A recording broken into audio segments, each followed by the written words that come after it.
Lesson 7, Question 1. Green consumers compared with non-green consumers prefer purchasing environmentally friendly products over the standard alternatives available. Green consumers believe that they are guided by their internal control and open-mindedness, so they would not leave the responsibilities of protecting the environment to governments, business communities, environmentalists, or scientists. Green consumers are ordinary people, thinking that business operations have a vital role in fighting to protect environment in general. Moreover, these consumers believe that an individual's consumption makes a difference in environmental issues. When green consumers demand products and services, firms combine environmental and social costs of their production and consumption. They also provide green management and green marketing practices by creating job opportunities in green consumption. Therefore, it could be said that green consumers are individuals targeting sustainability by using their purchasing power. Lesson 7, Question 2. What students are advised to do is often plain wrong. For instance, study tips published on a website at George Mason University include this advice. The key to learning something well is repetition.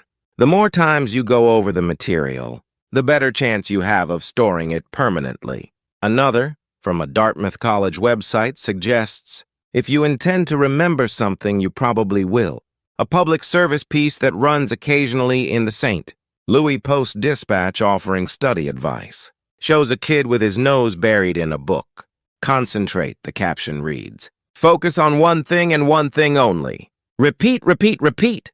Repeating what you have to remember can help burn it into your memory.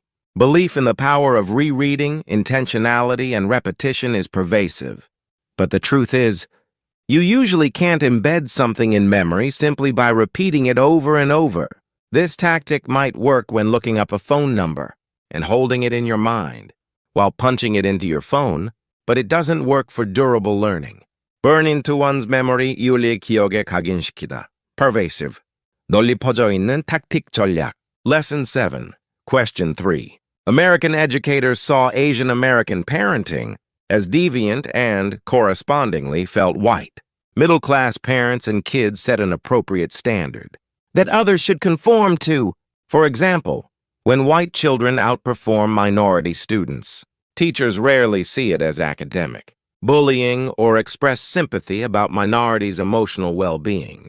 Similarly, educators do not create pathological rationales for whites' weaker performance relative to Asian Americans, as happens for minorities relative to whites. Whites are not expected to emulate those who achieve more i.e., toward Asian Americans, whereas Black and Latinx youths are i.e., toward whites. Also, teachers, predominantly white, reinforce a hidden curriculum that is informal norms for what constitutes proper behavior, dress, attitudes, and discipline in schools.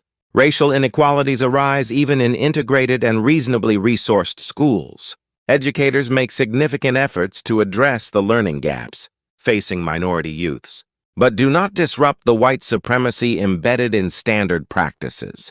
The taken-for-granted assumption that white students' practices are normal contributes to why Asian Americans are framed as deviant and a problem. Deviant 규범에서 벗어난 pathological 병리적인 emulate 본받다.